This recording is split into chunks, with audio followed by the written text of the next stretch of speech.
There we go. Hello, this is Mark Wildman of Wildman Athletica, and today we are going to answer some questions as we do once a week now. We're going to try and make this a once a week thing because it is much more efficient to answer questions like this on the fly than it is to try to do them all separately all the time. Let me get my comments set up here. Oh, there we go. Okay, I think we're good to go there. Is this good to go? Yes, it is. Okay, here we go. So, thanks everybody for stopping by and checking out our live feed today. I definitely need a haircut or better lighting at some point, but we'll get that when we get to a better location at some point. If this audio isn't good, let me know, guys. I am in a sound studio right now, so it should be pretty good in here, but I don't have my good mic and everything with me.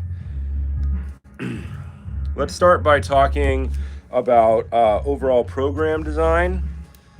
Got some people showing up here. Grant Gardner is the first person to show up, of course, because he is our Lord of the Discord server in the discussion board.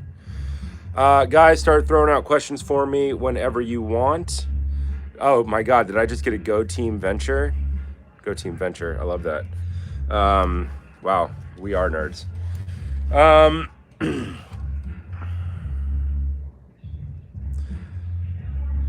A question from John Doe. They don't sell clubs in your country. What can you use as an alternative to clubs?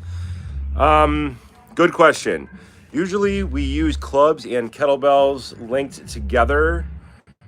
The way that I do it, I do half clubs, half kettlebells, because each one of those things solves the problems or the lack of movement patterns in the other one. Kettlebells are, of course, the thing that most people are going to have access to. It's an intermediate weight lifted for intermediate to long periods of time. The problem with kettlebells is that they're not super great at rotating, and you don't get the leverage strength that you get from clubs. Clubs mimic all tool use. If you don't have access to clubs, then you're going to do what everybody who doesn't have them has to do, which is start making your own. And for the most part, people tend not to make clubs. They tend to make gatas, which are long handles, maces, with some type of big head on it. The easiest thing that people tend to do is take like a 4-foot handle, shove it in a big can, fill it with concrete, and then they can start doing the most important mace exercises and club exercises, which are 360s, or going around your head all the way around. If you just manufacture some type of gata using different containers with different amounts of concrete in it, then you will get different weights. It just simply will not be as precise as modern manufactured weights, which come in very definable weights, 5, 10, 15, 20, 25, 30. But for the most part, people have been lifting and making gatas for all of human history, as far as I can tell. At least 5,000 years, people have been doing that. So if you don't have access to clubs in your country, then you're going to have to start experimenting and making gatas. We should probably make videos on that. I'll do that when I get back to the Midwest next week, maybe, if I have time. I should have time. Yeah, it'll be fun.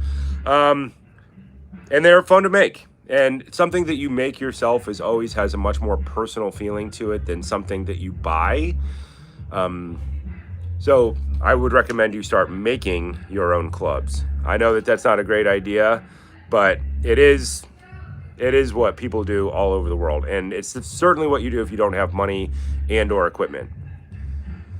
Thoughts on micro training sessions, 2 to 3, 5 to 15 minute sessions spread throughout the day. Question from Jared Filsinger.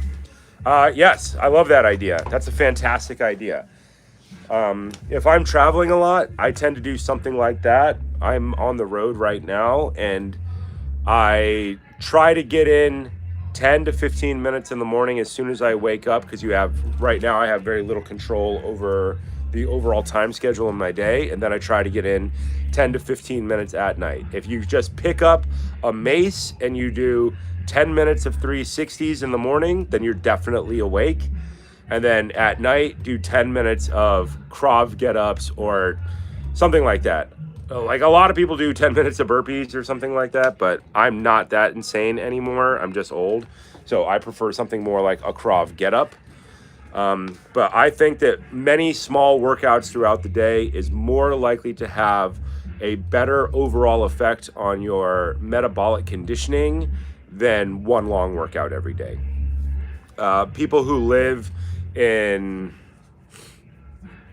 places, well, not in America. America is so spread out that we don't really walk the same way that the people walk, say, in Europe or in Asia. But like people who tend, I always compare this back to London, people who live in a city like that, where you wake up and you walk 15, 20, 30 minutes in order to get to work. You walk 10 minutes to the tube, and then you ride the tube, and then you do end up doing a bunch of small, essentially workout sections each day just by living in your environment.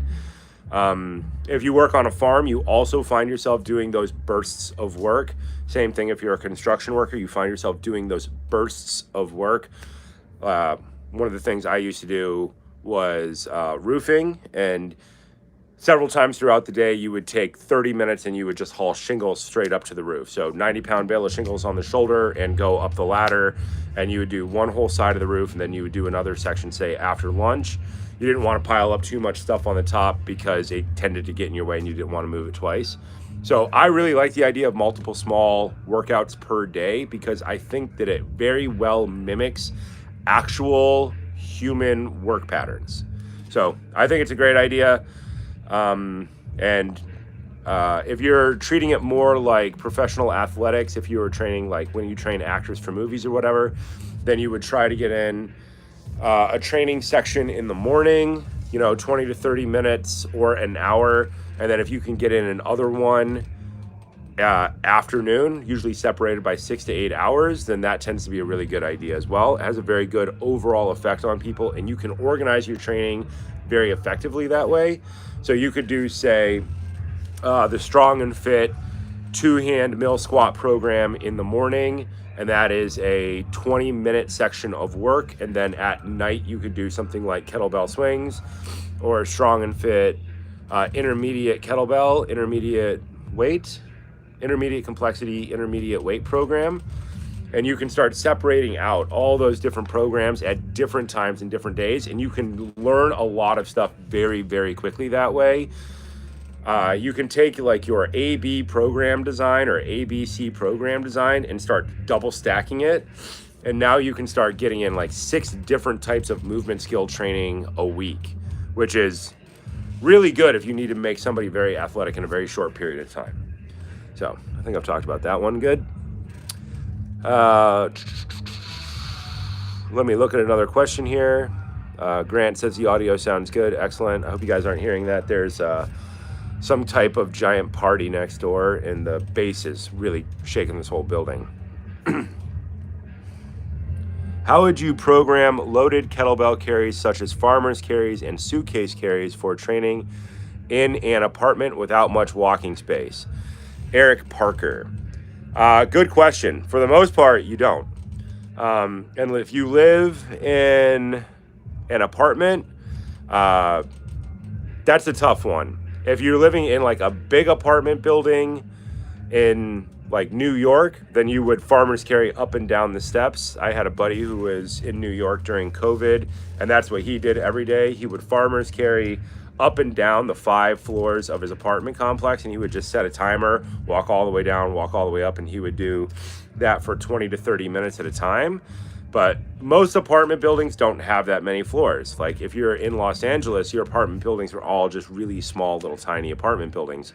So you would end up replacing your farmer's carries with deadlifts, double-sided deadlifts or deadlifts to box step. A cheap box that you can get that is fairly indestructible and will hold all that weight is like the gardening boxes that they use as sprinkler cover boxes. You can get those at Home Depot. They're inexpensive and you can park a truck on top of them. So you can end up turning your farmer's carries into a series of deadlifts, suitcase deadlifts, and suitcase deadlift step-ups, or something along that line. It's an interesting problem. You just end up doing a lot of deadlifts and step-ups instead of farmer's carries. Farmer's carries are an entirely different beast, but if you don't have the space for them, there's kind of no way to really do that.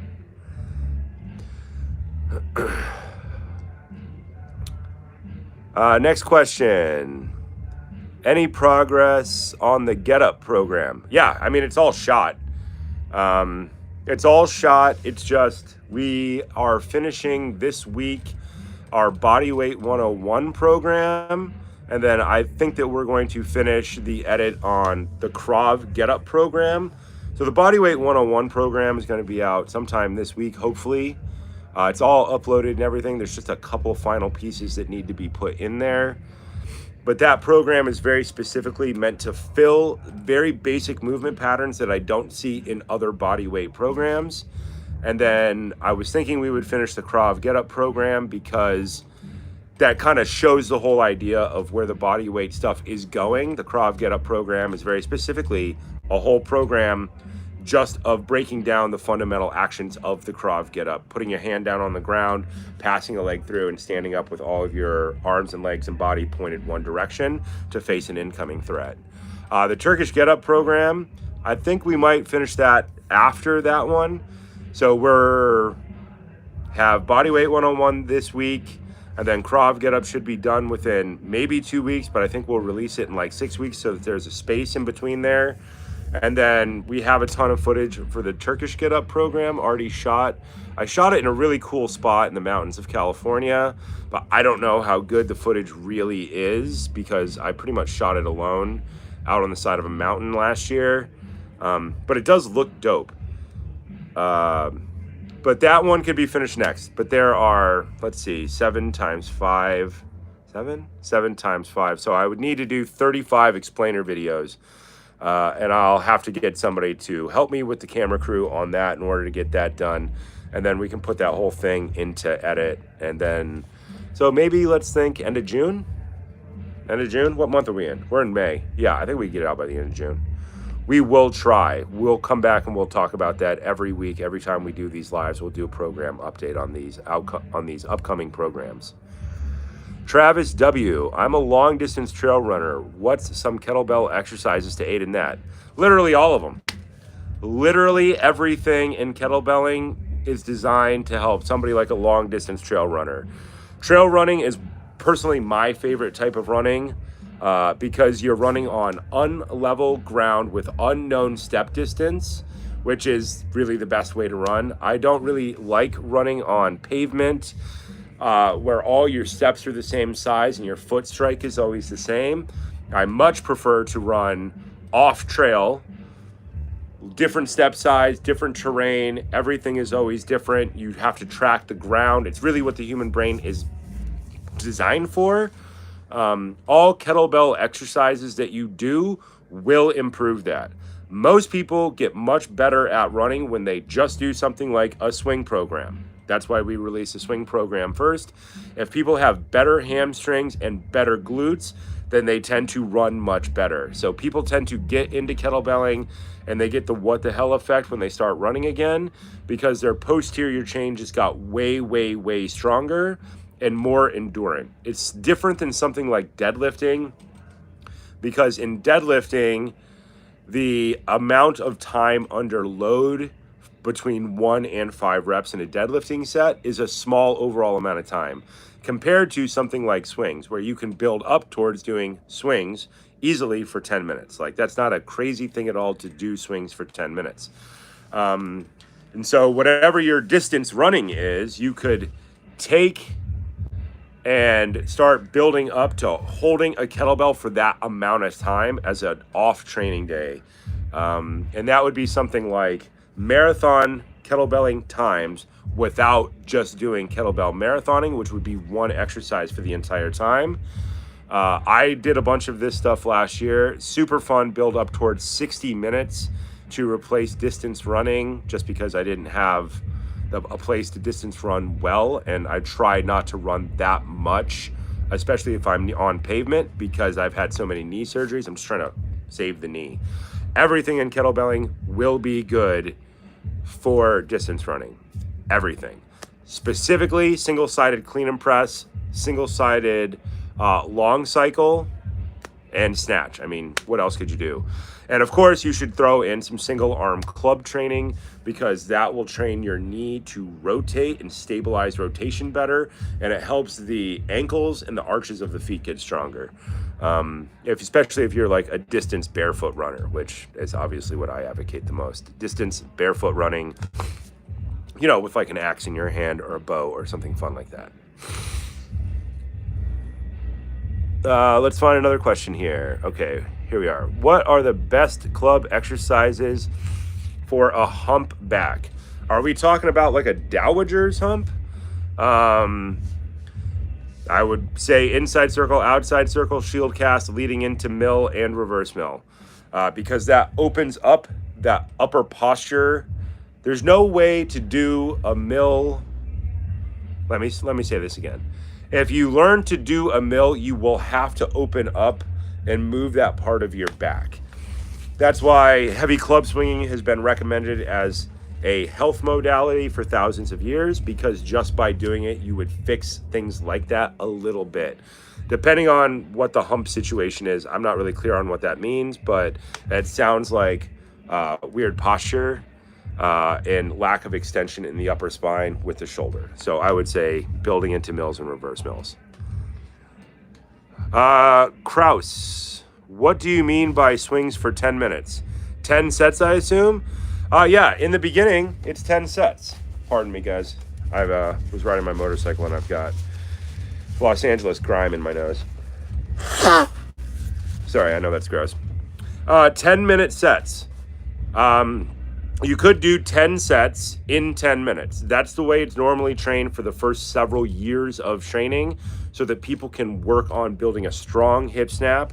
So that's what our whole kettlebell swing program is about. There's a 10-minute workout, 15, a 20, and a 30-minute workout, which all focus on sets, building up towards a greater time under tension, but kind of thinking about building up towards 10 sets of 20, and those 20 reps should take you about 32 seconds, probably. But once you get to a certain point in swings, then you can go back and start just doing long sets where you don't put the weight down for actually 10 minutes or 20 minutes or 30 minutes. That is more advanced, but that is the thing that kettlebells do that things like barbells and dumbbells don't do as well. Kettlebells are designed to be held on to for that long period of time. So in the beginning, you start with every minute on the minute training. You start with, say, sets of 6. You build up towards sets of 20. Then you go up in weight. Once you get to a certain point with that, then you start converting it over to no breaks. That's where hard style stops and soft style or competition or endurance style begins. In the beginning, everybody tends to do hard style. Focus on hip snap and leg drive, because that's the easiest thing to get good at faster and then go up in weight. Best overall outcome for the least amount of time, for the least amount of equipment. But yes, the goal is to eventually build up to just a set of swings nonstop for 10 minutes where you never put the weight down.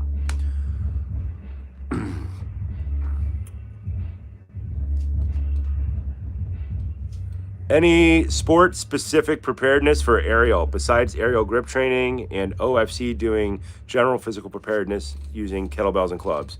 Pablo, I love the fact that I have an aerial question in here, because I do not talk much about aerial on YouTube, although I did do aerial for 10 years and I coached aerial for years. General athletic, sport-specific preparedness. Let me say that again. Sport-specific preparedness for aerial. 100% forward fold. If you can't flat palm your hands on the ground with straight legs, then you're going to be in a huge amount of trouble in aerial, because you're not going to have the ability to invert. Sport-specific training, I would say forward fold, work on the range of motion of your hamstrings. You absolutely have to have that range of movement in order to an invert straddle climb in any way, and then bleed that into plow stretches where you're on your back, feet overhead, the classic yoga position from plow, and then turning that into rolling exercises, rolling like a ball, absolutely. I think we have videos on rolling like a ball, and then rolling with straight legs, and then V rolls, opposite arm, opposite leg raise for V up. But the most important thing is definitely having a plow where your toes are in your hands with your hands all the way straight overhead. If you have that range of movement, then you'll be able to do a bunch of the inverts. If you don't have that range of movement, you're going to get in a lot of trouble when you're 30 feet in the air. And then, of course, kettlebelling. For the most part, if people are training for aerial, I recommend they stay away from the super heavy kettlebells. And I say that because of my own personal experience. Back when I was doing a lot of circus training with a circus company, I was trying to use 40K kettlebells, and between trying to do 40K kettlebells, like double 40Ks, and your hands were just annihilated and your body was being pulled on too hard. And the dangerous part is the aerial part. So if you're really tired from doing super heavy kettlebells and you're 30 feet in the air and you have to hold on, otherwise you die, I recommend people use lighter kettlebells just to keep your hands less trashed, work on more time under tension, and then start building up your sets towards the time of, say, your aerial act. If you're aerial act, I did an aerial act once. It was like 12 minutes. I don't know why we did that. It was absolutely a terrible, terrible idea. It was a 2-person act with my ex-aerial partner, Viva La Glam. You'll see her on my Instagram all the time. She's absolutely psychotically super hardcore when it comes to aerial. And it was like a 2-person act where she did a section, then I climbed into the section, and then we did a double section together with both silk and hammock, her on a flying hammock around the silk. And it was like a 12-minute act. So build your light kettlebells up to that type of time frame, whatever your act is. Work on your range of movement, your plow stretch. Absolutely the most basic thing you absolutely have to be able to do in order to pull inverts. If you can't pull inverts, you're definitely going to die in aerial. You have to be able to pull an infinite number of inverts 50 feet in the air after 5 minutes of climbing rope. It's very important. We can talk about sport-specific training for aerial all the time. I just don't know if that's a big topic because it's such a weird, isolated part of athletic training. But I absolutely love talking about it, and I'll talk about it all day if you guys let me. Rodney W. Mark, when I do several sets of 360s or gamma cast, my right elbow tricep tendon gets irritated. Right tricep elbow tendon gets irritated. Aside from giving up maces and clubs, any suggestion? Also, will you make another arc video? Yes, I will make another arc video. I just don't have my arc with me. This travel trip was supposed to be a week long, and I'm now in week 4. So I am off of my video schedule, and I apologize for that. I flew out here with a hydrocore, which I still haven't made any videos on. I shot a bunch of videos and then I accidentally lost the audio, which was a complete mess up on my part. I shot like 8 videos and I lost all the audio and I just need to shoot them over again. But I had a very cool location like at the ocean, and I kind of don't have time to go all the way back out to the ocean. So I'm trying to figure out if I can do it in some way that is cool and make it look as good. I'm just kind of disappointed in myself as a person that I lost 8 videos worth of audio, of the good audio, and I haven't fully emotionally recovered from it, from messing up that bad. So back to that question. You need to drop weight. If you have one elbow tricep tendon that's going weird when you're doing 360s or gamma cast, then you need to drop weight, drop your amount of time, or start doing something like single arm inside circle and single arm outside circle. I am going to harp on this forever. Single arm inside circle and outside circle are the balance exercises for something like 360s. When you do 360s, your arm ends up in the 90-degree position, or in, what's this angle? acute angle when it goes behind your head and your thumb touches the back of your shirt. So you can end up over trashing your elbows by just holding on to that position for an extremely long period of time. That's what the inside circles and the outside circles are for, is they force your arm to straighten all the way out and lock out. When you do the swing across the bottom, it helps you balance out something like 360s and shield cast. That's why I always talk about those exercises in series. Inside circle is balanced by outside circle. Inside circle and outside circle balance something like 360s. If you just do something like 360s, then you are likely to, over time, get sports adaptation injuries from always being in the 90-degree elbow order position. So the inside circle and the outside circle always serve that purpose, to counterbalance that. And yeah, I think that's the right way to say it. Yes, so you have to start throwing those things in there. With all the different programs and movements, how do you decide when to switch programs or exercises? Great question. You can switch whenever you want. Most people will start a program and run it for a long period of time and then drop it and come back to it in a couple months. I do this all the time. I've been running two-hand club programs off and on for 15 years. So you'll do a section of it where you'll run through, say, a weight for 3 months, and then you'll jump programs, either because you're away from equipment or just because you're sick of doing that particular thing. You'll do another program type for another couple of months, and then you'll come back to a previous program and run it again with a heavier weight. And you can keep doing that over and over and over for years. If it's a time under tension protocol, like the two-handed mill squat program, or like any of our upcoming bodyweight training, or like slam ball, you can either do 4 to 6 workouts per weight, which I talk about a lot. If you have more weights, then you would do 4 workouts per weight. If you have less access to weights, then you would do 6. I find 6 to be the number, usually about the point. If you repeat a level with a weight 6 times, usually after that, people start to fall off. Their change approaches 0 in their total number of reps for that amount of time. So if you're doing, say, mill squat program level 1, you have 20-minute program, you do it with a 15-pound club. Usually about the 6th time you do that, your change will approach 0, and then you would jump levels or jump weights. There's a bunch of ways to do that, but think about approaching 0 as being a good one.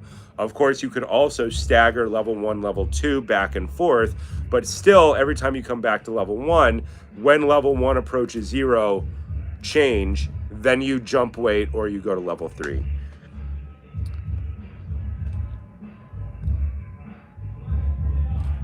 All right, next question. How do you, Byron123, Byron, I love that name. How do you stack programs, kettlebell, club, mace, to avoid grip and elbow overuse? The point of stacking kettlebell and club together is to specifically counter-train overuse injuries. People who do just kettlebelling or people who do just clubs tend to end up with a very specific series of overuse injuries. Club guys tend to start to trash their elbows from using too heavy weights too fast or doing it too many days a week. The kettlebelling tends to counter that by dragging your arm perfectly straight in every clean. That is one of the reasons I'm not the biggest advocate of just doing pure kettlebell press. I tend to always advocate for people to do a clean and press, because that causes the elbow to have that traction movement during the clean. Your elbow is being pulled apart, and that tends to help counter the load of something like heavy club swinging. The heavier the club, the more you need to introduce elbow traction in your training. Once again, that is the point of also of inside circles and outside circles with heavy clubs being stacked on top of this. For the most part, if you're running your numbers well and you're not trying to ramp up in weight too fast, then your elbows should survive on accident just by combining kettlebells and clubs together. That's why I teach it this way. 100% for that reason, is to help people avoid overuse. If you are getting overuse, then you need to introduce more recovery training, elbow stretching at the end of your session. I know we have several videos on elbow stretches, specifically locust. Single arm locust is one that's one of the better ones for kettlebell guys and club guys. And then also introducing something like a single arm lat stretch on one side, like a band lat stretch on one side, tends to also traction out the wrist, the elbow, the shoulder, and the lat. And of course, in kettlebells and clubs, it's all lats all the time, like all lats all the time.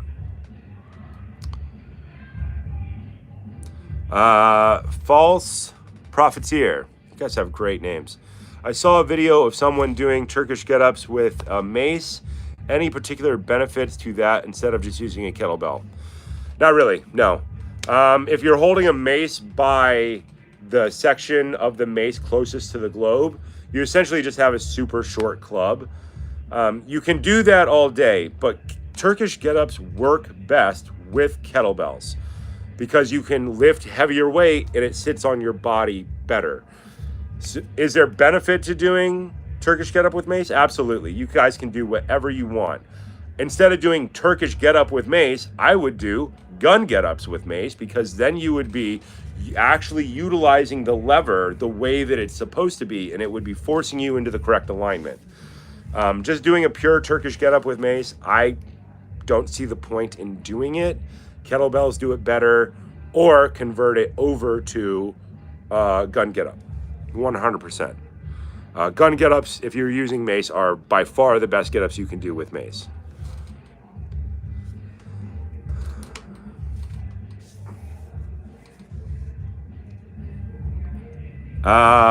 Jaffer Sadiq, do you think I can only get access to 10 kilogram metal club bell here in India?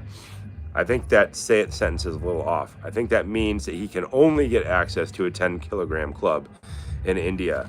Is that good enough for single arm goals? That is really heavy for single arm goals for the most part.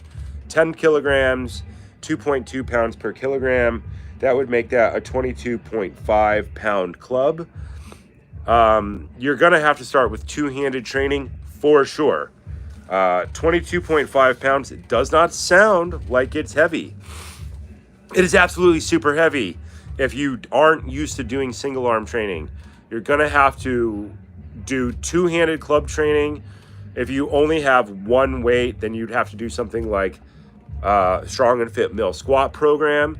And then you would, if you don't have more weights, you would have to extend the time under tension from 30 seconds of work, 30 seconds of rest, and you would have to start building that out towards 90 seconds of work by, say, adding 5 seconds at a time, 5 seconds per workout. So you go from 35 seconds to 35 seconds to 40 seconds of time under tension. You'd have to build up to at least 90 seconds before I would even try to jump to single arm with that weight for the most part, just so you don't trash your elbows. The problem that most people have in club training is they try to go up in weight too fast for single arm, and they end up taxing their grip. And when they tax their grip, they micro bend their elbow on the inside circle and the outside circle, and then they end up frying the tendon in their elbow. So you can do it, but you would need to work on super low sets, low number sets, 1, 2, 3 reps for the most part, probably 3 reps. And the second your elbow starts to micro bend because your grip is giving out, you have to stop. Otherwise, you will definitely cause yourself overuse injuries in your elbows. Riley Cooper, do you consider a bent press a form of get-up? Yes, I totally do, 100%. I do consider a bent press a form of a get-up. So when you think about your presses, think about your static overhead press with locked out legs. That would be called a pure press. Pardon me, guys, I gotta blow my nose again. There's LA bad air out here. Pure press, and then pure press leads into high windmill. High windmill leads into side press, which is where you drop underneath the weight and press at the same time. Bent press is where the weight would stay fixed and you would drop underneath it until your arm is straight and then stand up with your abs. I do consider this a version of a get up. Yes, there are other ways to think about it as well, but it builds into the core control necessary to do something like different types of no-hand get-ups. And then you could take a bent press and you can turn it into a half kneeling bent press, and then you can turn it into a full kneeling bent press, and at that point it's just a straight get-up. And then it can become a seiza, step forward into a bent press. Yeah, now you're just doing the bottom half of a Turkish get-up.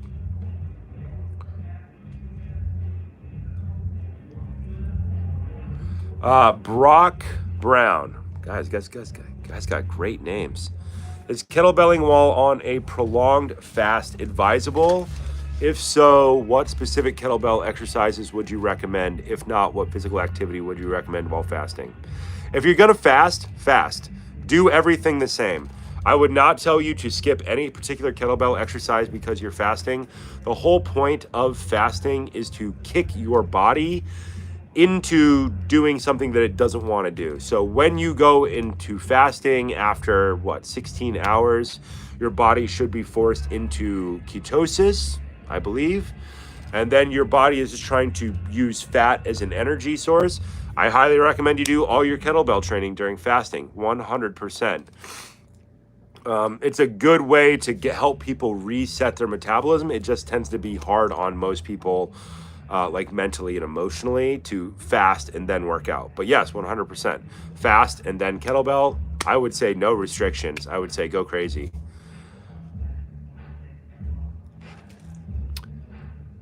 Riley Cooper, how many techniques can you cram into a single continuous program? I always want to do everything, minimum dose rather than focusing on fewer techniques at higher intensity. You could change every single rep. You could change your technique. And that starts to become kettlebell flow. So you can do as much change as you want, up to changing literally every move on move, which would be kettlebell flow. When you think about kettlebell flow, think about it as like Mace flow. I tend to lie somewhere not in the range of pure flow because it tends to be covered very well by other people. And I reserve my flow activities for things like aerial or machete fighting or staff fighting. I just don't have time to introduce something like Mace flow or kettlebell flow on top of all the other things. I tend to focus on getting really good at one specific exercise, which is the opposite of what this person is talking about.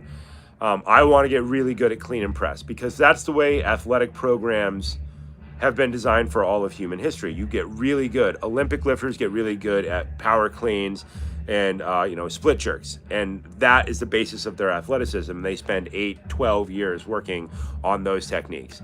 I tend to do that and then reserve flow movements for things like staff fighting or fight training, because that's what real flow is. Real flow is fight training. Real flow is weapons training, specifically in my mind.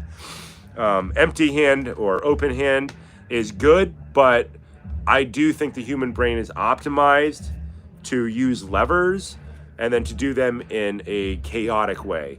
That is pure flow training to me. But you can, if you're doing kettlebell training, you can change every single rep and it turns into flow training. So you could do 10 minutes on the clock, not put the weight down, and repeat different movements over and over and over again. Or you could start at the same spot and then change the next movement. Start over at the same spot, change the next movement.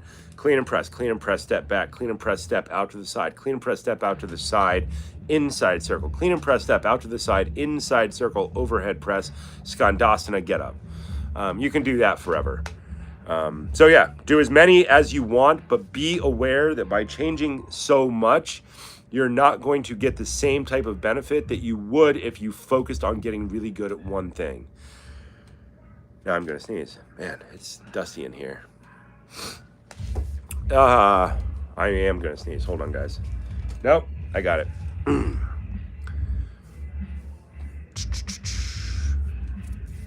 Drinking snake juice makes the fast more bearable. I don't know what snake juice is.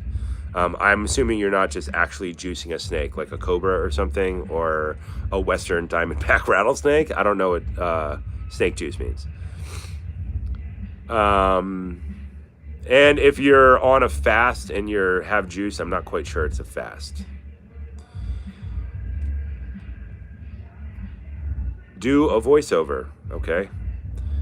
How did I injure my knee? Oh, this is hilarious. Do you guys not know how I did this? I did it in the circus.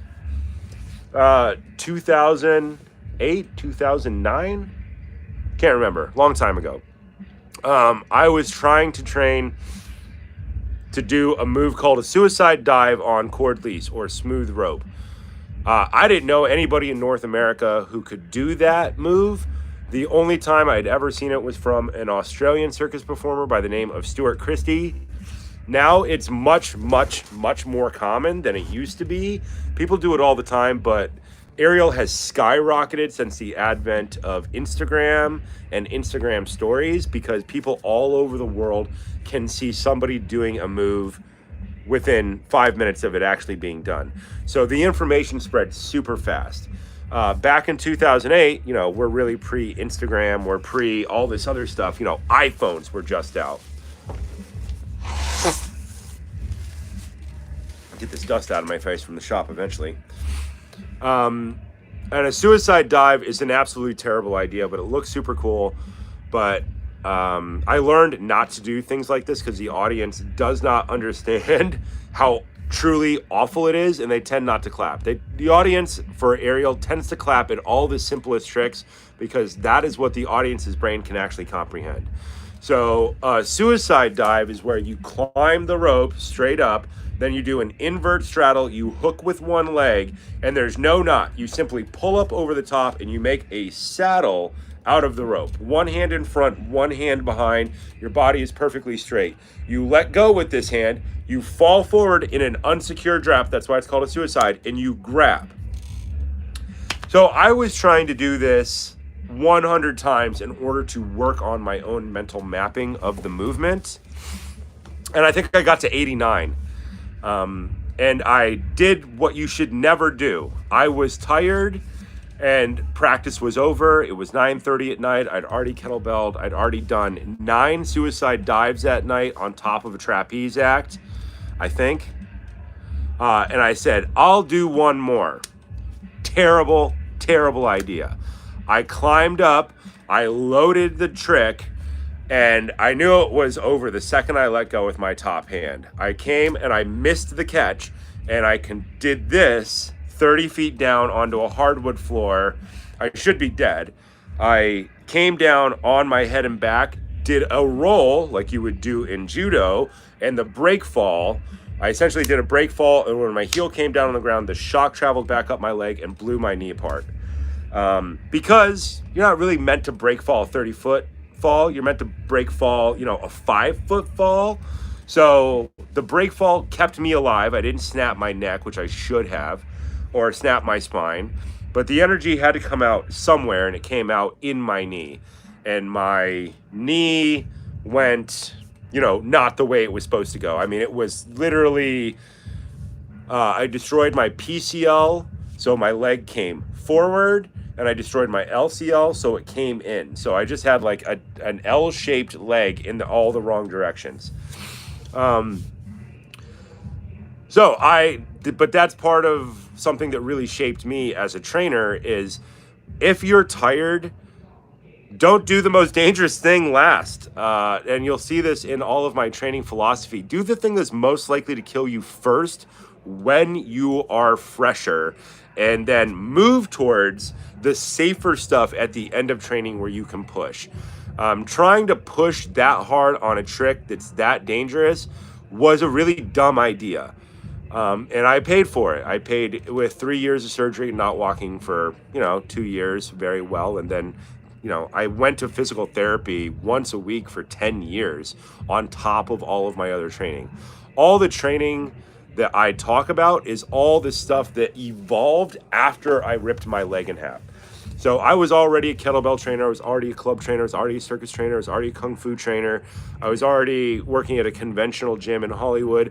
I did all of that stuff. So I already had all this knowledge. And then when I ripped my leg apart, I realized that a lot of that knowledge was useless, and that the most important thing was rebuilding each individual movement pattern at a time and integrating them all back together.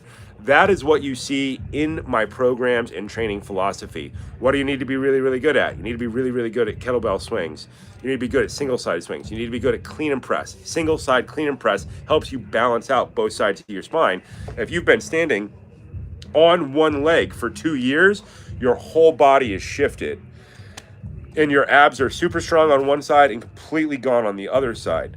All the stuff I do with pointing feet straight ahead, very important if you didn't walk, because your feet get all weird and your ankles do all kinds of stuff as your leg atrophies. My left leg atrophied down to like just the bone. It was very gross. And then all this stuff with single arm club training and two-hand club training, re-establishing rotation on each side and making sure that your knees rotate equally well. That's why I'm so big on having your feet locked and pointed straight ahead, so you can rebuild all the structure around that before you reintroduce stepping. All the training that we do is based on fixing people even if they are not hurt. If they are hurt or they have been injured, then it was definitely designed to help reorganize their body to fire in a correct sequence pattern, to reduce pain and to just make the whole thing better. Yeah, so I hurt my leg in the circus.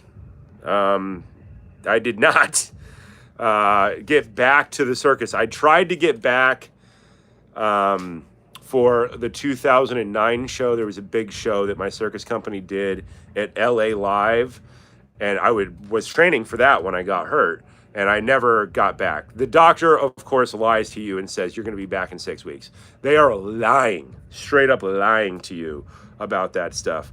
What they really meant was you may stand up in 6 months. What they mean is you're going to get your stitches out in 6 weeks. That's all they mean. You're not returning to any type of normal life, especially if you're an athlete. The doctor pretty much told me that I would never do anything above walking again. I would never ride a bike. I would never run again. I would never do martial arts again, and I would certainly never do aerial again. And I just kind of don't like listening to people when they tell you that shit. So I made it a specific purpose to rebuild each one of those things. I don't run a lot because there's only so much tissue left in my knee, but I do love to run, specifically off-road through the forest with weapons. That's like the only time I want to run. I'm not going to go run around LA for the most part. And I just don't have a place to do forest running anymore. Forest running is the best type of running, but then you have to rebuild your cycling.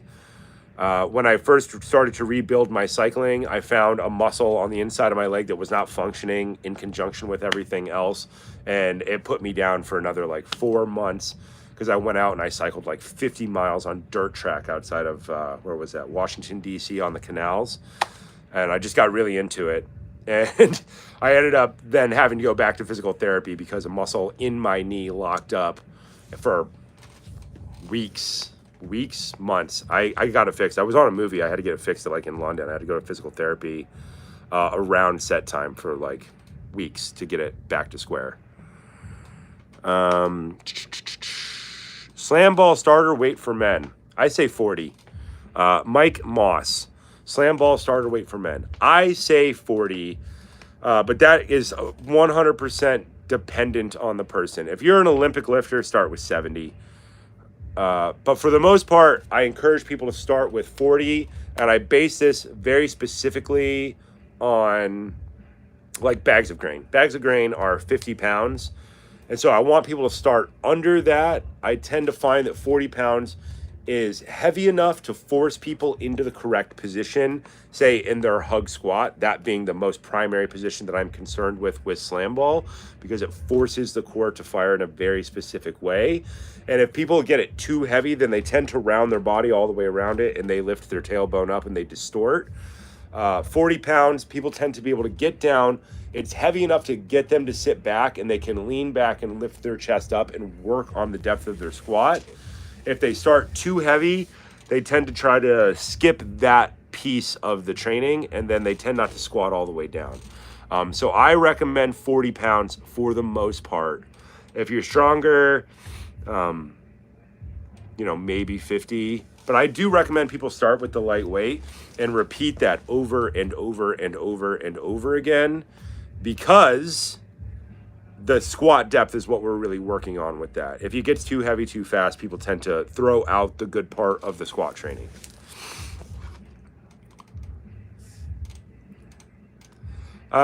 Jesus. Hey, Mark, any advice on my body being able to continue training, but my hands being ripped, the skin on his hands being ripped from blisters? Glue them down. Super glue your blisters. Never pop your blisters. Glue, if you pop them, then the skin tends to fall off. Try to keep them on your hand as long as possible and not pop them. And usually if you can just push off training for 2 days and just do something that's not hard on the grip, like pull-ups or dips or running or cycling for a couple of days, and your body will reabsorb the blisters. I had a crazy one on this hand right here, and it was really gross last week, and it was really high. And as long as it doesn't pop, it just absorbs back in. If it does pop, super glue that son of a bitch back down. 100%, glue it down. If you get to the point where your hands are ripping, then you need to usually stop before your hands rip, because once your hands rip, you have about a 10-day recovery time. This is something we used to deal with in circus all the time. We would do trapeze, like multi-person trapeze acts, and you would rip these giant chunks out of your hand, but then you would just have to keep training or keep performing or doing something like that. If you can just stop before your hands rip and let them rest or heal for 48 hours, you will make your life infinitely better. Once your hands have ripped a bunch of times, you're backing yourself up, and you're pulling away from your own training because you've pushed it too hard. So try to figure out how to not let your hands rip. I know that that's hard because you want to complete your numbers for that day, but you need to stop and then come back and repeat that workout again in 2 or 3 days so you can get your numbers without your hands ripping. Once your hands rip, you're usually in deep trouble for a good bit of time, especially if you rip both hands or like 2 or 3 times on each hand. It gets real gross real fast. Can I use Mace time under tension and walking as cardio? I don't like running. Luis Fernando Urgana Hernandez. I didn't say the third name right. Uragna. I'm saying that wrong. I can't read. I have problems with that. Can you use Mace time under tension and walking as cardio? 100%. 100%.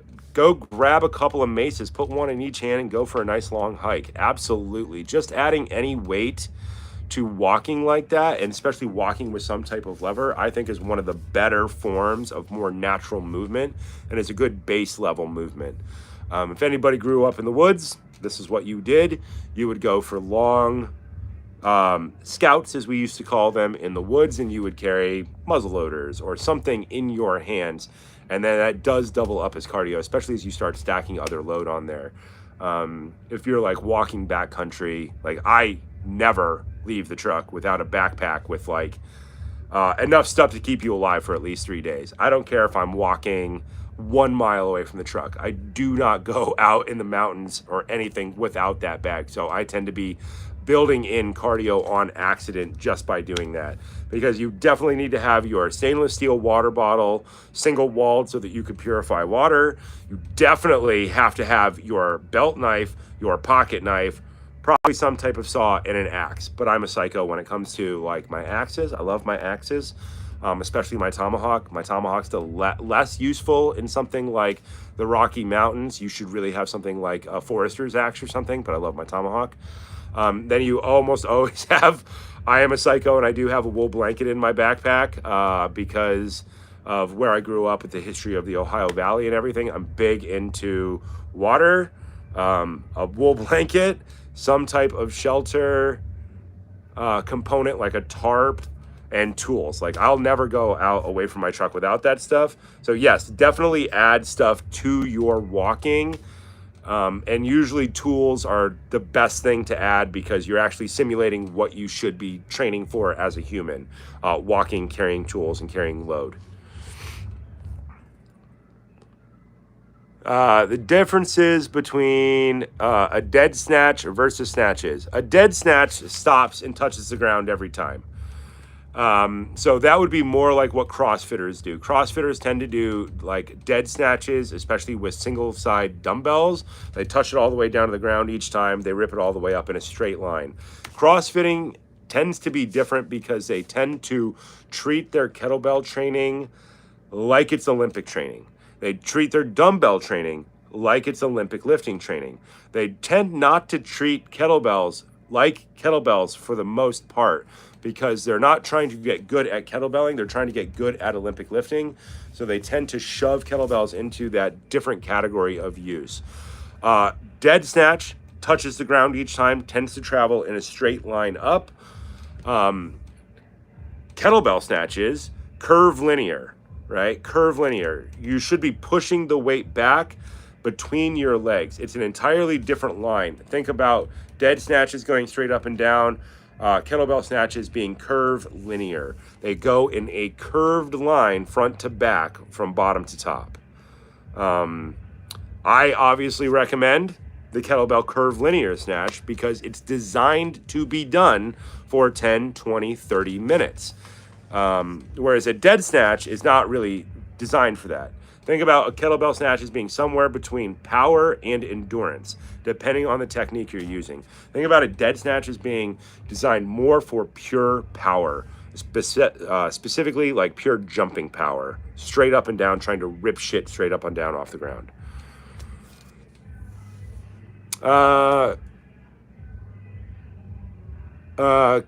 Ganesh Nagarajan.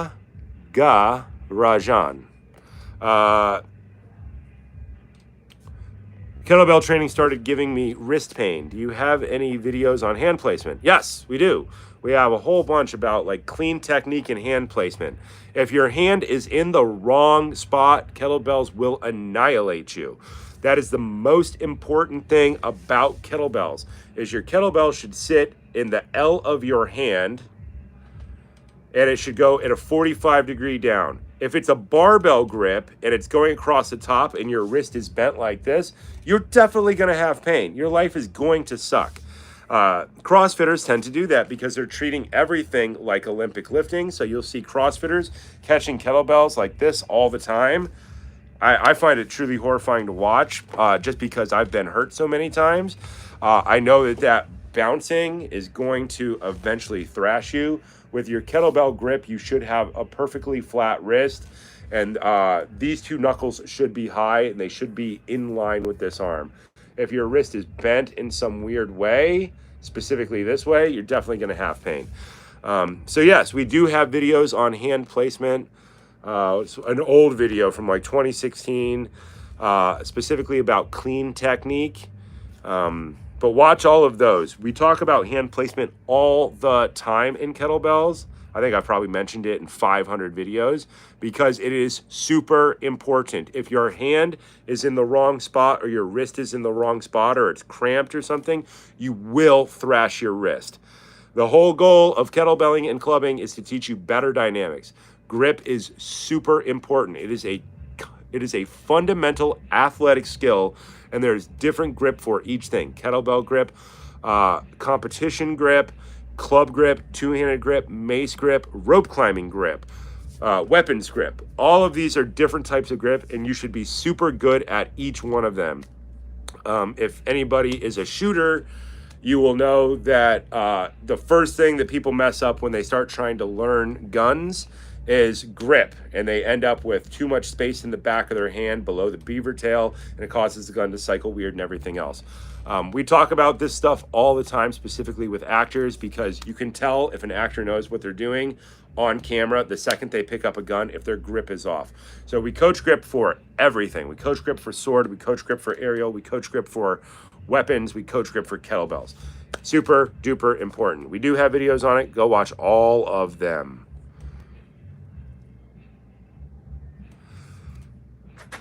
Howdy.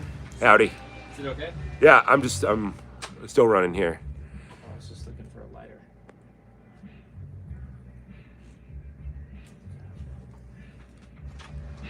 lighter. Here we go. Snake juice is a type of electrolyte drink. Water and the main electrolyte, sodium, magnesium, and potassium. Okay. So it's just like it's that stuff that they use in the third world, like tri-oral to help people recover from loss of fluids. That's what it sounds like.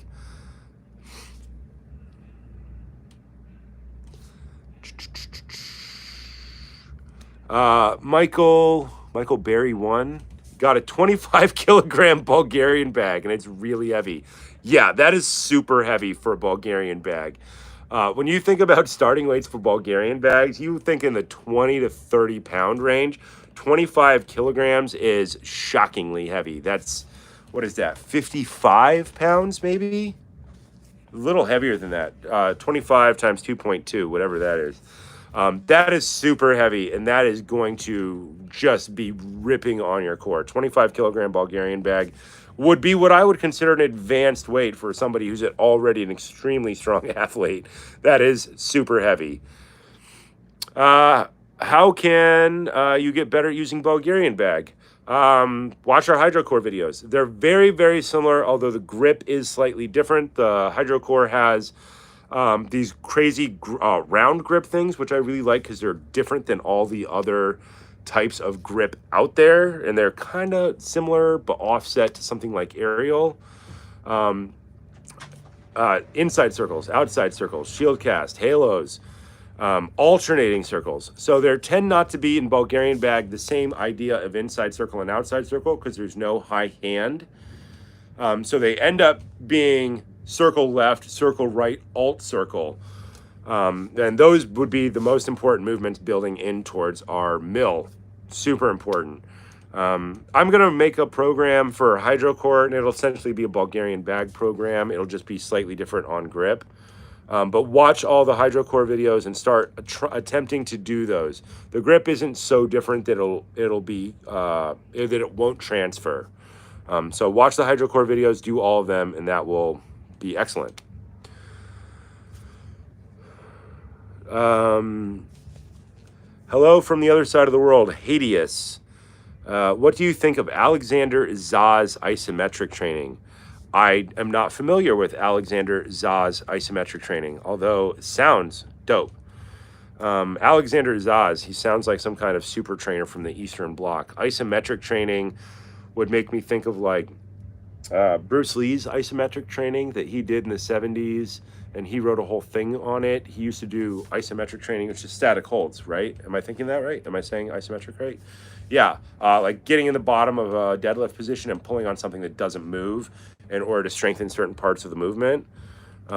It's supposed to be very good for pure absolute strength. I trained that way when I was 14 because I had a book on Bruce Lee and I had nothing. So I went out to the barn and I got a board and I put an eye hook in it and I connected a chain to it with a shovel handle. And so I could adjust it, and I did that type of training directly from Bruce Lee. I did it for like 2 years when I was in high school, around my other training, which was like 500 push-ups, 500 sit-ups, running through the forest with weapons. It was fun. I don't really talk about it much anymore because it tends to complement something like a martial art very well. So you think about opposite sides of the coin. You think about martial arts as being your pure athletic movement. Shaolin being what I consider to be one of the higher forms of movement in all of human history. Then you could counter that by doing a dead stop isometric exercise because they're the opposite sides of the coin. They're yin and yang. For the most part, I don't advocate it for the because in the modern world, you would get more bang for your buck by doing something like clubbing because we're so static. We're so, I'm losing my words here. static in our daily lives. We don't move that much. So our training should have tons of moving in it. But I would love to learn more about Alexander Zaz's isometric training. If anybody has a link or some information on it, shoot it to me and some messages, and I'll look it up. I'm always interested in looking at everybody's type of training, and I instantly go through an engineering economics analysis of it, where I see how much the equipment is, how much time it is, and then how many movement patterns it covers. We made a video on defining athleticism a couple of weeks ago where we talked about the movements from Herbertism, the 10 movements from Herbertism, the 10 athletic traits from CrossFit, RKC, and then what I consider to be the fundamentals of heavy club movements, inside circles, outside circles, cast, mills, reverse mills, and get-ups. And so I tend to look at everything. How many of those things do they do? And then I also run it through like a cross-body stabilization idea. I would love to learn more about everybody's training. If there's a style of training out there in the world, I want to know about it, and I want to look at it, and I want to analyze it, because that's how we all get better. We figure out why everybody is doing what they're doing, what their goal is, how much money they're putting into the equation, how much time they have, and we can figure out if we can adapt something from their idea into our idea. We just have to make sure that we're not adapting things willy-nilly. We're adapting things for a specific purpose and a specific outcome. That is super important to me. I'm too old to waste time anymore. So if I can look at a program, find something good, then we'll adapt it. If I don't see something that meets our requirements of efficiency and economics, then we tend not to pull it in. Any training tips for strengthening finger joints? They ache a bit after 360s with my 8X arc once I load it to the 20-pound mark. It's limiting me a bit. I feel I could otherwise move more weight. Absolutely, you can move more weight. I tend to tell people that your hands and your feet are the limiting factors. Like in Olympic, if you can't hold on to the bar, if you're deadlifting and you can't hold on to the bar, if you have to tie yourself to the bar, it's too heavy. You're going to end up hurting something if your hands can't hold on any longer. So what I would tell you to do would be to take more time or add more sets at a lighter weight with that mace. I know it sucks. We all want to get up to the 50-pound mace, but that really should be like a 5-year journey so that your joints, your tendons, and your ligaments have time to catch up. When you think about kettlebelling and clubbing, they are not just a system of muscular training or cardio training. They are training your tendons and your ligaments to get stronger, and your tendons and your ligaments will be the limiting factor because they get overall less blood flow than everything else. So you have to wait for those things to adapt. You see this all the time in Asian martial arts, specifically things like Shaolin Kung Fu, where they have something like the muscle tendon change classics, and they work on strengthening their tendons with specific types of exercises for years, for 20 years. For the most part, you will get stronger tendons and ligaments and joint structures just by doing kettlebells, clubs, and maces, but you do have to slow it down. If you're starting to get aches and pains, you're pushing your joints probably further than they can go right now. That doesn't mean it's the upper limit. It just means you need to jump to another program for a little while, let your tendons and your ligaments recover, and then come back to the type of training again. That is why we're always jumping training in the Tetris of training. If you're about to overtrain something, jump programs. Do an entirely different thing for a whole cycle and then come back to that other thing, and your body will have recovered and adapted to that new thing better over time. Nicholas Blackhood. I used hockey tape on a club bell. Is that okay? I would say no. I say you're going to thrash your hands. If you put hockey tape on a club bell, sometimes it does work with lower quality clubs. So there are some clubs out there, like Apollo Athletics used to sell some clubs that I bought because they had heavy clubs, but the handles were gloss, super smooth. They were impossible to hold on to. There was no traction on them in any way. Something like that, sure, put tape on it, but you're not going to be able to do the super high rep stuff with tape on the handles. The tape will eventually eat your hands. In my experience anyway. Trapeze artists wrap their bars in tape and it eats their hands. And eventually they have to rewrap the bar over and over and over again. But they're doing it to add as much traction as possible so they don't fall to their untimely death 30 feet in the air over a crowd of people. They're trying to get more traction. With a club, you're trying to get stronger and to keep your hands dry. That's why I made a video about like just chopping up old socks and putting them on your wrist to keep sweat from running down your hand from running down your arm into your hand and getting between your hand and the club. You can try it. I mean, let me know how it goes. If you rip your hands up, I won't be surprised. But maybe you're better at taping than I am. I never played hockey. I don't know if there's a specific method to it. I just did everything like circus taping, which does eat your hands up super duper bad.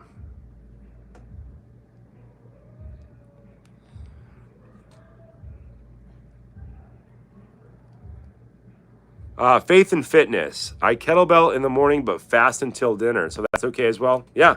I mean, you're just replicating normal human life beyond like 1950, pre-1950.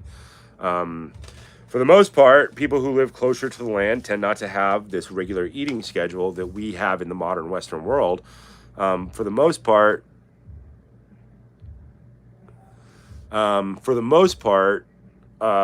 we are weird in our 3 meals a day idea that we got, but that's really a relatively new concept in human history.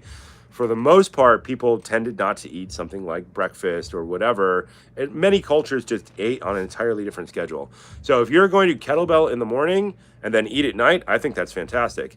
When I'm in control of my own schedule and my own travel where I'm at, I do the same thing. I wake up, I kettlebell in the morning because I love it. It makes me feel really good. And then I tend not to eat until about 2 in the afternoon. I like to then, go out to the barn, work in the barn, get a bunch of that stuff done, and then come in and just eat like a giant bowl of venison and broccoli, and then you feel great. And then try to get towards that later part of the day and then eat whatever your family wants you to eat. But yes, I think that's an excellent idea. I think fast in the morning, all the way through to one big meal at the end of the day, 1 meal a day, OMAD is what they call it. And I would make that meal steak and broccoli and all the good squashes, awesome stuff.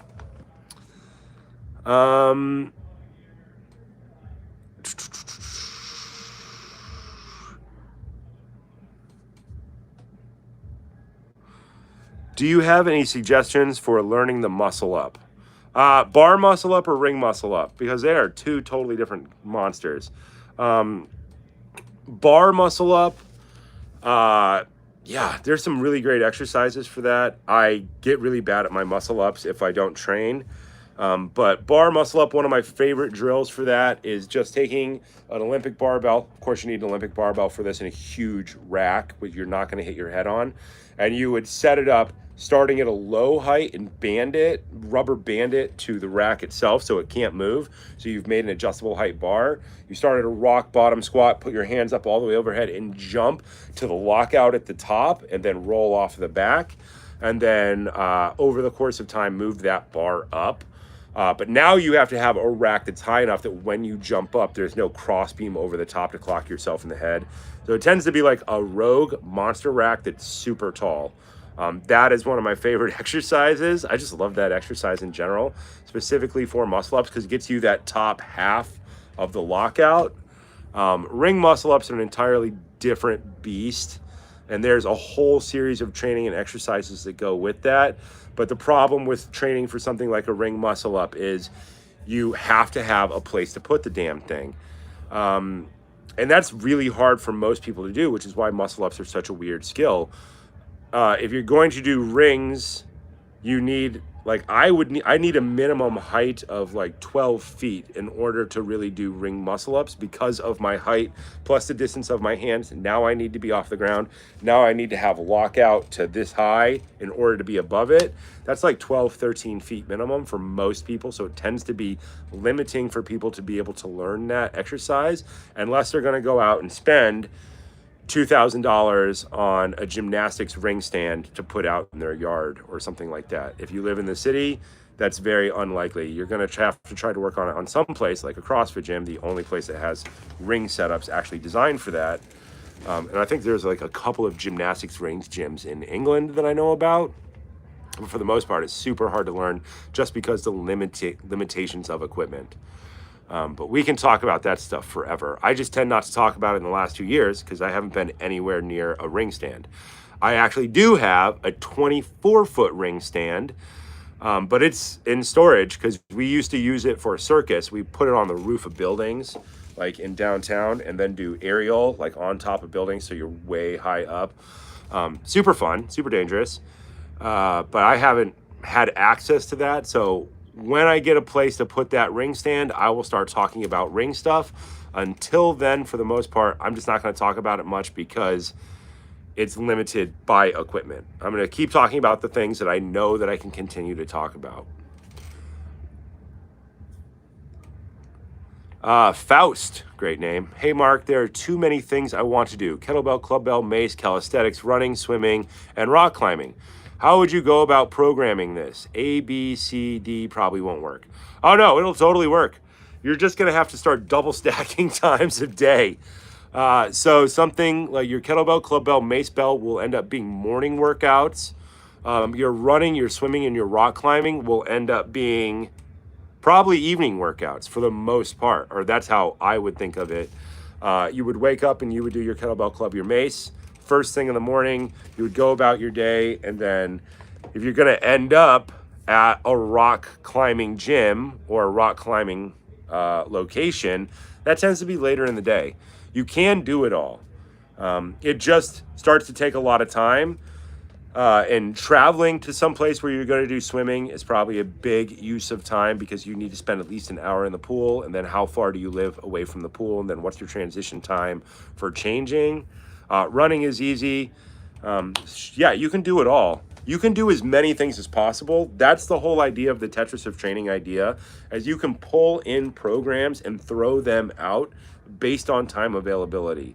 I mean, I 100% designed the idea to work with actors in Hollywood. So you have different blocks and you're trying to get in 10 blocks of training over the course of the week. And you try to shove them in the morning first, and then you take those afternoon blocks and you shove them in wherever you can to try and hit your goals. But yeah, the whole point of Tetris of training is you can do as much as possible by just shifting the blocks, and the different modalities help you keep from overtraining any one thing.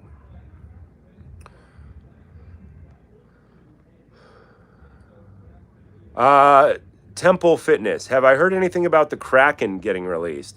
I was just talking to Maurizio from Hydrocore like 2 weeks ago.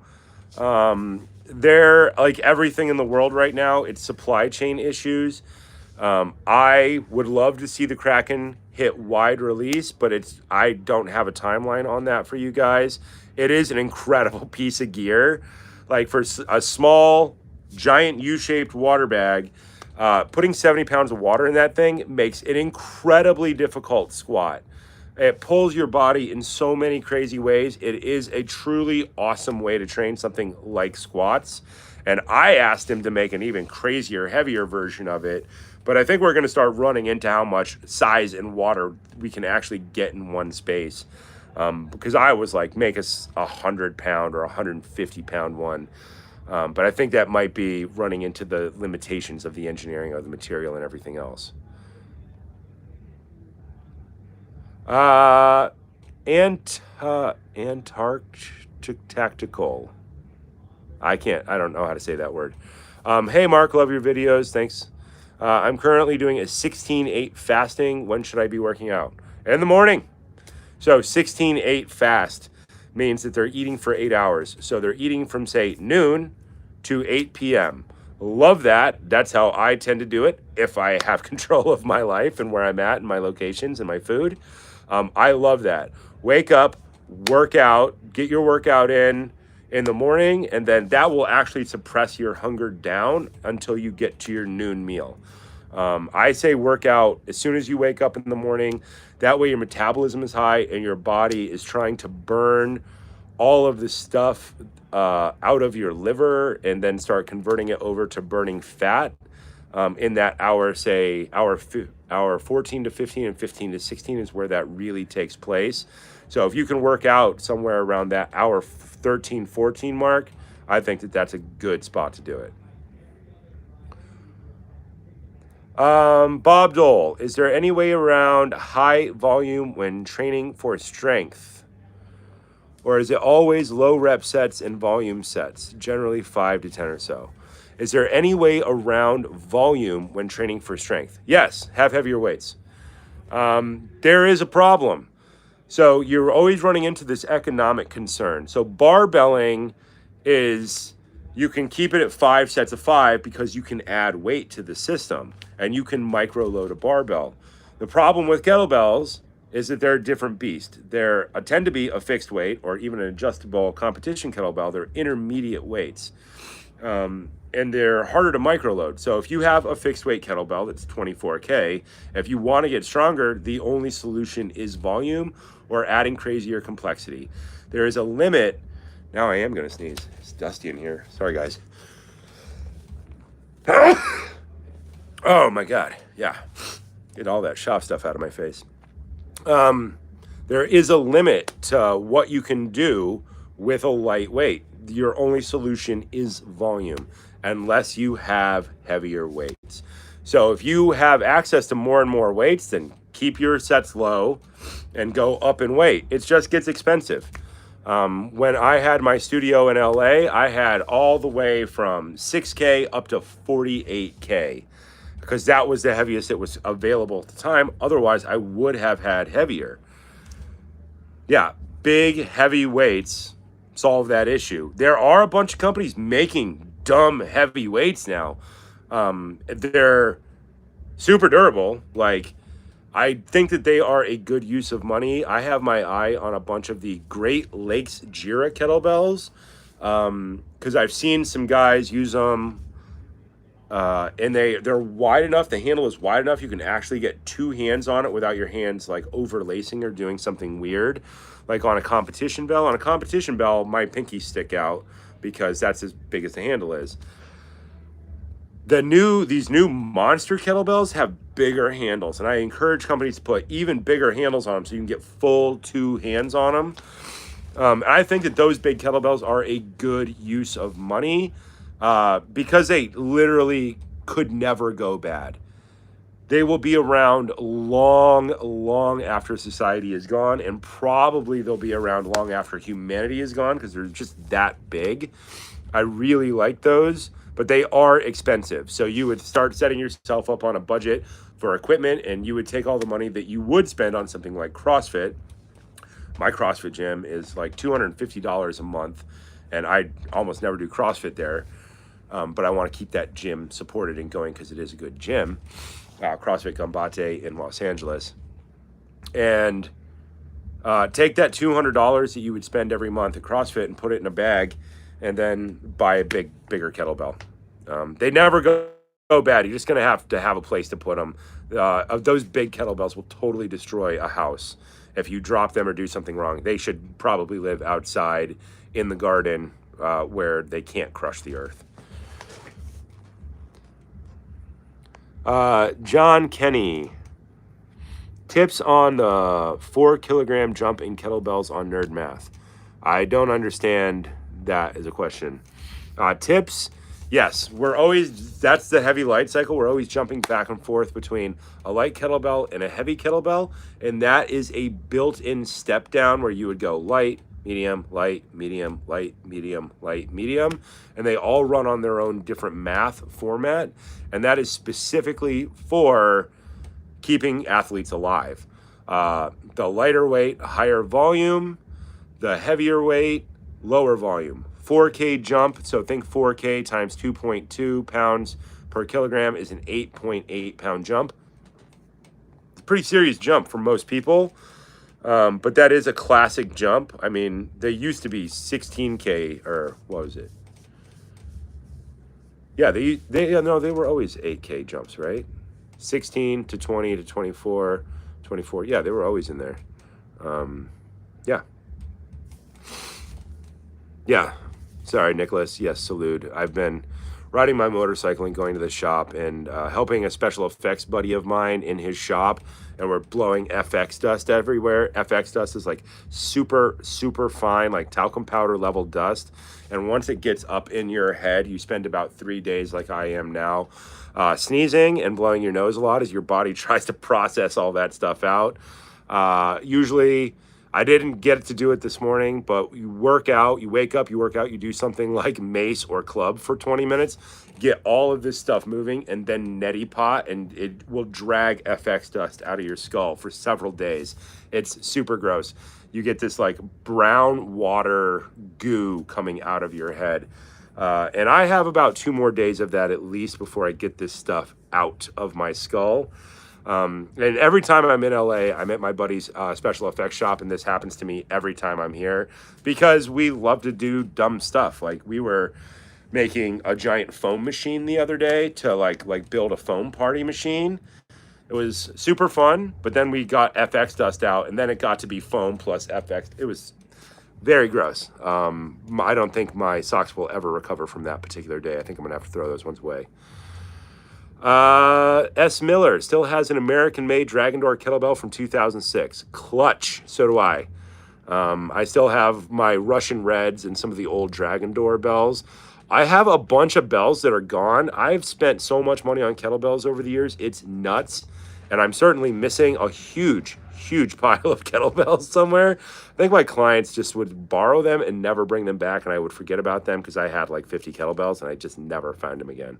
I had an old Perform Better dope 24K from like 2006. It had this great monstrous handle on it, and I had 2 of them, and I missed that kettlebell. That was the first kettlebell I got, and it was a bad kettlebell design. It wasn't like an RKC, but it had great handle geometry. It was ugly as sin. But man, it was a great kettlebell. I wish I could find that thing. It's probably in one of my buddies' yards under their house or something.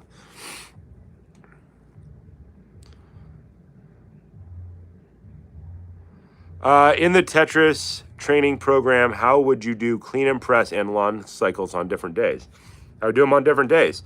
If you're doing clean and press, I would put it on a different day than long cycle. Long cycle is clean and jerk. So think press, push press. So press, pressing with the arm, locked out body, locked out knees, locked out glutes. Push press, dip with the legs, use the legs to lift the kettlebell up, push the lockout. Jerk, start with the legs, drop under the bell, lock out, stand up with the legs. Long cycle is clean and jerk. Clean and press, no use of the legs in the press. Clean and jerk, double jump or double drop. I would put them on different days, and I would probably mix them between one hand and two hand. I love single arm clean and press. To me, it is one of the most fundamental ways to fix people in general athletically, because it fixes one side of the spine or the other. It tends to work on strength imbalances very well, and you will instantly find with a pure press whether or not one side of somebody's body is weaker than the other or the movement pattern is off. Usually when people start doing pure clean and press, they find that their left arm doesn't move the same as their right arm, and they start doing all kinds of crazy stuff. And so you repeat that pure press until their body figures out how to push on that left side. So think about the clean and press as being there specifically to balance out both sides of the spine and balance out the lockouts of the leg. I would then put like double long cycle on the other day, so you could have A-B program. Monday, Thursday, pure clean and press, work on your math, building up to our 5 sets of 5, 4, 3, 2, 1, jack that up in weight and keep that as your pure strength component. And then Tuesday, Friday, I would put in double long cycle, and you treat that in a million ways.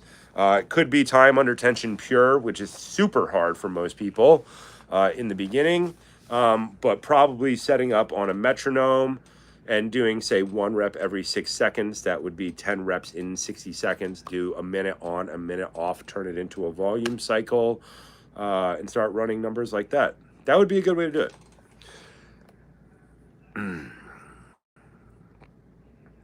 it. Zach Thomas, this is a good question. Do you recommend Mace 360 for time or reps, and where to program them in? Both. Absolutely both. In the beginning, people will always do reps because in the beginning, everybody's form sucks. They're not rotating correctly. They're not doing it equally on both sides. So in the interest of keeping people alive, we do 5 reps, left, right, put the weight down. If you try to do time under tension in the beginning, people's structure is bad. Their movement is bad. By doing time under tension, they get hurt. They don't get better. In the beginning, reps, 3 to 5, volume cycle, go up in weight, go up through at least 3 weights. So think, 15, 20, 25. Before you try to do the 15 at time under tension, 100%. Work on your movement first. If your movement is good, your structure, your breathing, and your movement are 3 things that create endurance, then you can create endurance. You cannot try to have endurance if you have bad structure or bad movement or bad breathing. So if you're rotating differently, if you're not rotating, you're doing that weird thing with your upper shoulders where you're trying to get the movement in a different way, do not do time under tension. You will kill yourself. Do reps. Get your structure, your breathing, and your movement all in one page, and then move on from there. Yes, thank you, somebody, for contributing $100. Charlie King, that is super generous of you. I love you guys very much for helping me out and keeping me alive during COVID and everything else. And I hope that I can continue to provide you guys with good content forever, because I am a nerd, and this is what I like to talk about.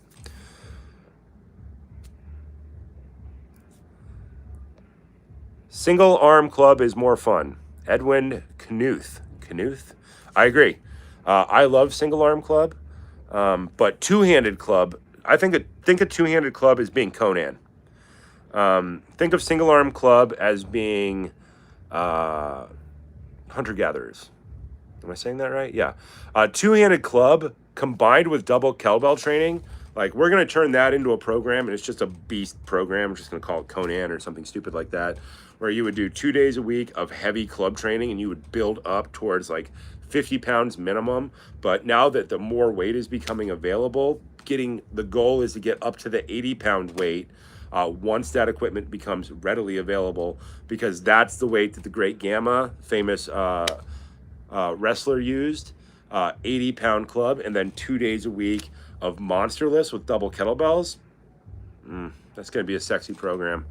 It's all written in my head. I just have to actually put it on paper and find time to actually shoot it and do all that other stuff and edit it, and you know how it goes.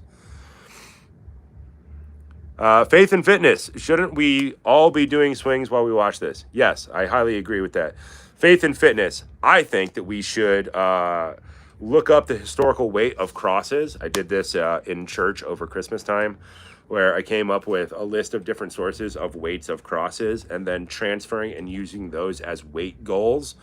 I specifically, once I get a place to put all my stuff, I am going to build a series of cross workouts just for fun, because I want to treat it like landmine training with crosses, and then build up towards like a 300-pound cross. This is what I think about on Sundays. Grant Gardner, any chance of answering the Discord questions list I had sent over? Yeah, we answered a bunch of that in that first live that had horrible signal. If you guys would like me to do that again, Grant, I will answer that again. Grant, if you would send me an updated list, make it as long as you want. Put 100 questions on there. I can talk forever about nerd shit, and the more questions you guys give me, the better it will go. I don't have the Discord questions in front of me right now, But I will be happy to answer all of them again and expound upon them and ask questions on top of questions on top of questions forever. I love it. Oh, right. There's a second. Grant says there's a second list he sent me a few days ago. Sorry, Grant. I have not checked my email all week.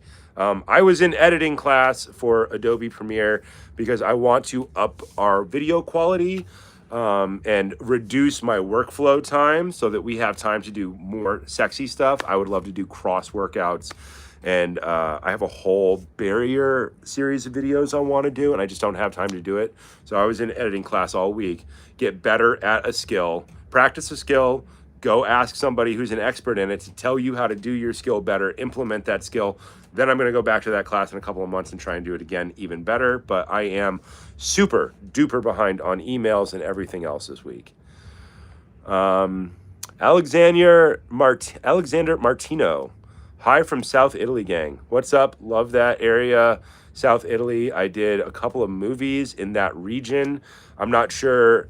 It's not really South Italy, but think Positano and Capri, south of Naples. I think that's more, was that considered mid-south Italy? I don't know. Beautiful area, though, Positano.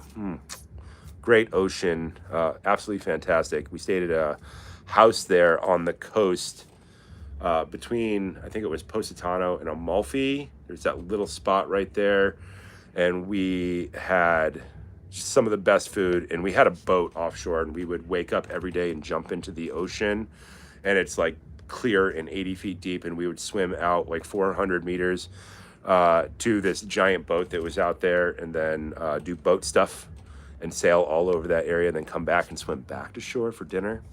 Clutch. How do I feel about the RMT rope flow as a training tool? Dave McGillen, RMT rope flow. Are we talking about the rope program that came out from the WEC guy? Is that what that's referencing? I do love that program. I bought that program because I was going to work on it on a movie, and I just never had time to do it. So I have that WEC rope flow program. I've just never done it. It's been sitting on my drive for like 3 years because I haven't had time to do it. But I would absolutely love to do it. It meets all the requirements of a program. It's infinitely complex. It's dirt cheap. It can be done anywhere. And it teaches you a series of movement skills that transfer to a bunch of other stuff. Already instantly meets the engineering pass test. 100% worth your time, I think. Tum, how do you run volume cycles on Echo Bike? I am quite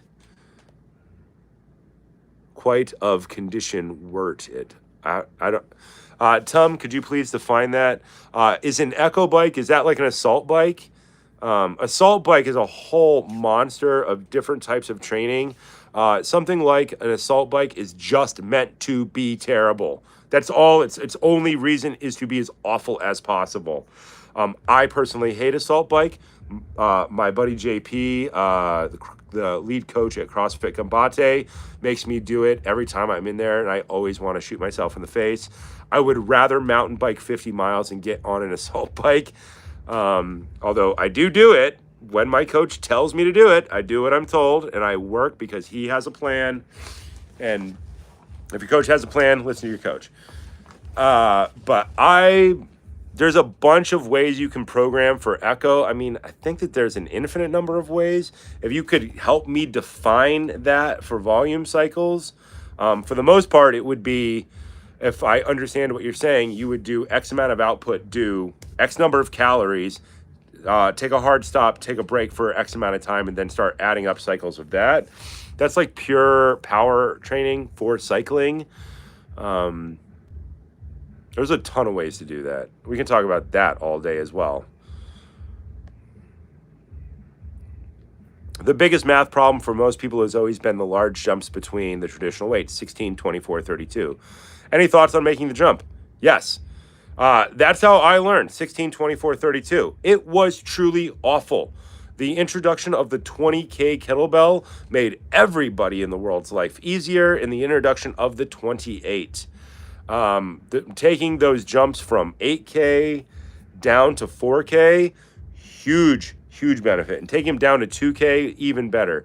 The traditional jumps, that's what volume cycles originally were for, because those were the only weights we had. So in order to get stronger for the 32, we just had to do a lot more 24, specifically volume cycles and then density cycles. Those jumps are savage. That is why hardstyle works super duper well. Hardstyle is meant to deal with those jumps, in my mind. Creating as much tension as possible in order to be as strong as possible for those lifts, and working on your Turkish get-ups, your squats, your deck squats, your presses. Absolutely, that is the reason that volume cycling is a thing.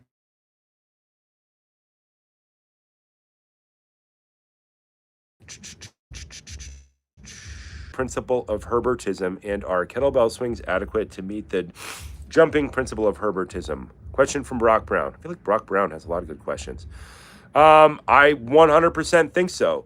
Most people's throwing patterns are such trash, it's absolutely shocking. Anybody who practices club belling, specifically single arm club belling, all of your throwing dynamics will instantly get better. Would it be nice to apply it to a sport? Let's say axe throwing. Yes, it would absolutely be great to do that. But I do think club belling is adequate to meet the throwing principle of Herbertism. At the base level, swings are adequate to meet the jumping principle of Herbertism. That just depends on how crazy you want to be. If you just do swings, you will have an ability to jump. But if you want to be good at jumping or vaulting, jumping with the assistance of the hand, then you're going to have to run specific cycles just for that. But club belling and swings will meet your base principles. I believe that 100%.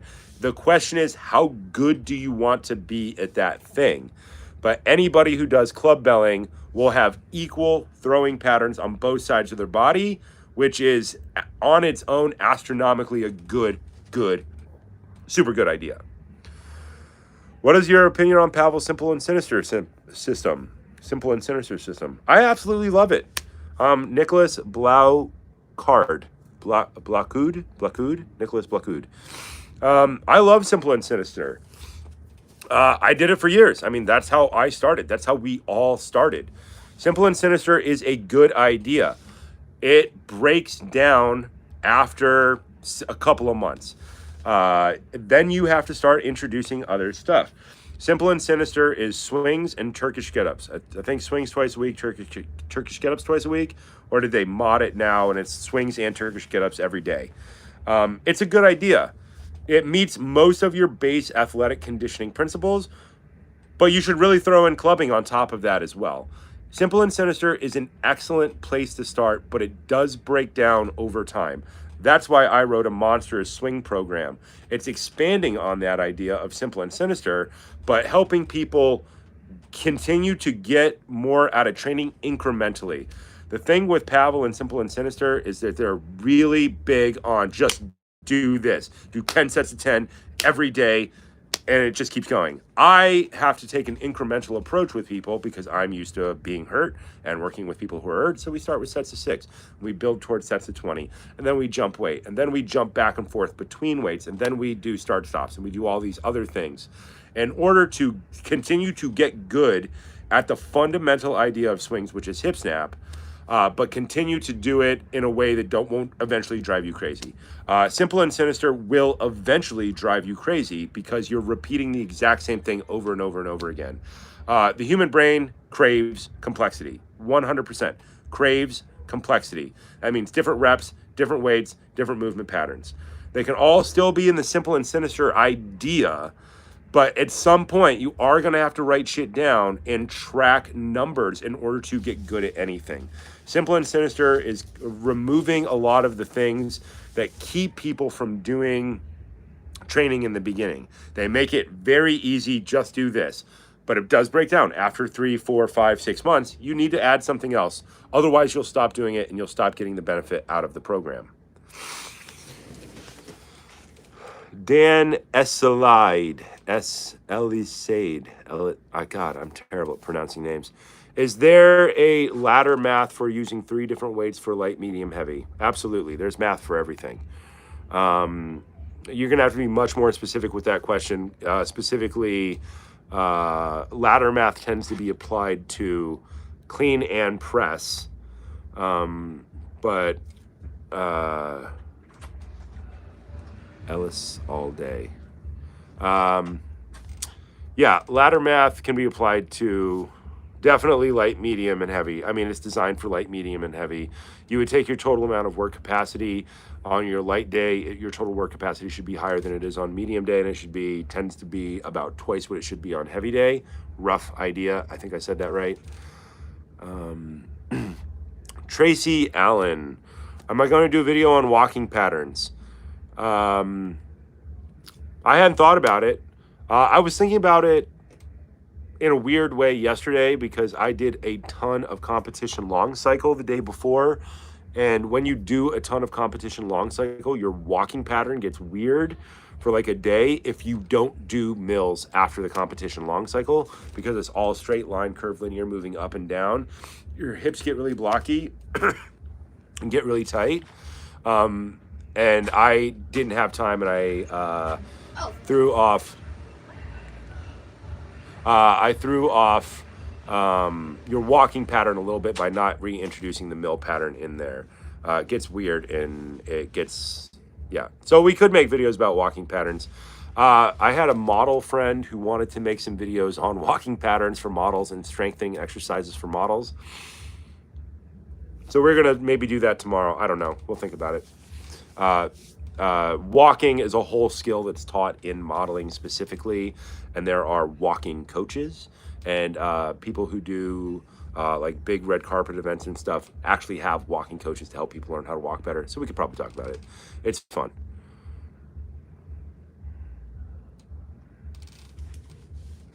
All right, I lost my place in the question line here, guys.